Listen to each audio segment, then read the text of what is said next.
I am so glad you're here, Dr. Sherry R.E. We are going to be talking about something that's really, it's personal, but it's important. We're going to be talking about the first study that's focusing on understanding the impact of skin and scalp psoriasis.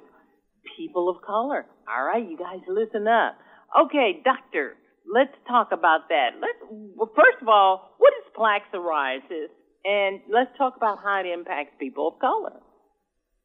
So plaque psoriasis is an autoimmune condition that impacts about 8 million Americans, and it's characterized by an overproduction of skin cells, primarily on the elbows, the knees, as well as the scalp, but it can look different depending on a person's skin tone.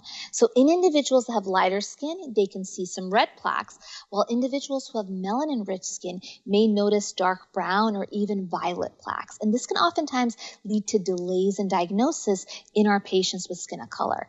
It also has a burden of disease beyond what you can see. Patients have emotional health impacts. They have quality of life impacts, and these impacts can be more significant in those with skin of color. I want everyone to know Dr. Sherry R.E. She is an assistant clinical professor of dermatology at Yale School of Medicine. She's got so many other titles, it would take a whole new show just to give them to you. But to let you know, she is qualified to talk about this topic. Okay, doctor, how does plaque psoriasis, is it different? And you talked about it a little bit, but I want to make sure we understand. Is it different in your skin tones or your skin type? It is. So if you have fairer skin, the pigmentation can be more red plaques, pink plaques, but in individuals that have melanin-rich skin or darker skin, the plaques can look violet, dark brown, or even gray, and this non-traditional presentation is what oftentimes leads to delays in diagnosis in those with skin of color. Let's talk about the scalp. Is psoriasis impacting the scalp also too? Absolutely. That's one of the toughest areas to treat, but in particular in skin of color, scalp psoriasis can be more severe. And we've seen it with Asian patients as well as Black patients. And the other challenge is many of our skin of color patients tend to have tightly coiled or textured hair, which can make some of our traditional topical therapies not necessarily feasible because those topicals can irritate the scalp or even worsen the psoriasis, which is frustrating if you're a patient dealing with scalp psoriasis. I'm going to ask you something a little bit off script. And that question is it sometimes misdiagnosed? It is absolutely misdiagnosed. There's a long differential diagnosis, and even in my patients that I see in clinic, I tend to do more biopsies in my skin of color patients because there's a lot of things that can mimic plaque psoriasis. On the scalp, dandruff being one of the most common things it's mistaken for, and on the body, there's a lot of other conditions like lichen planus, sarcoidosis that can all resemble plaque psoriasis, but they may not necessarily be that.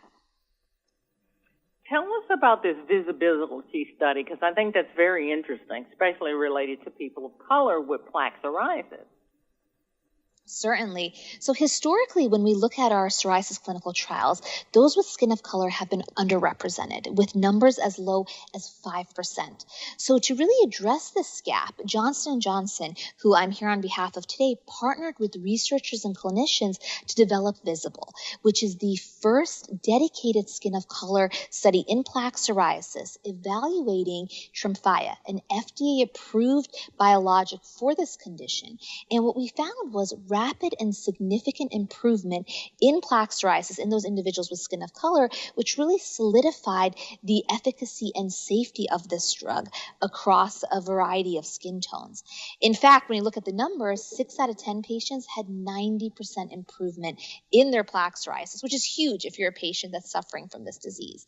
Now, it may not be the right option for every patient, so I always encourage individuals to speak with their doctor about the benefits as well as the side effects of this medicine.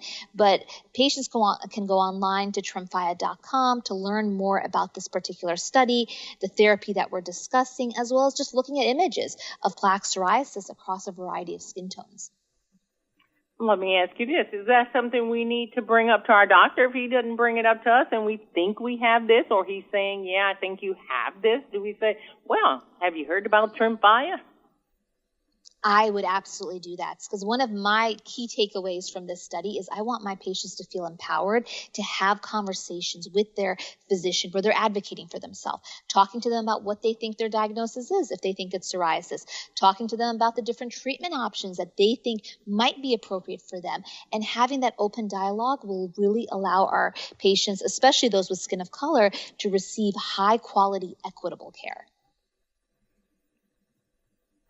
Doctor, it seems like you love what you do and you're doing what you love. What's the takeaway from this study for the people who are suffering with this disease? Well, the beauty is in the year 2024, we have so many great treatment options that I don't want anyone to be suffering anymore. So really having those conversations with your clinician. And if the right clinician isn't listening to you, it's okay to get a second opinion from someone else, because ultimately we have a lot of options that will allow our patients with plaque psoriasis, in particular those with skin of color, to live healthy lives where they're not thinking about their disease.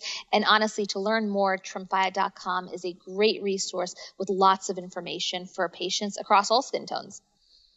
Well, you're such a great representative for talking about this disease. I'm sure people feel a lot more comfortable after hearing this interview. I want to thank you for stopping by the Val Beebe Show and educating my audience to be more proactive in their search for answers. Have a great day. Thank you so much. You as well.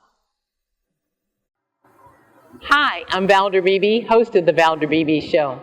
We have over 1,000 videos on ValderBeebeShow.com and YouTube.com/ValderBeebeShow. We upload new videos daily. Our site is a modern baby boomer platform with news and information important to boomers. Subscribe to YouTube.com/ValderBeebeShow and stay connected as I interview the world's most fascinating people.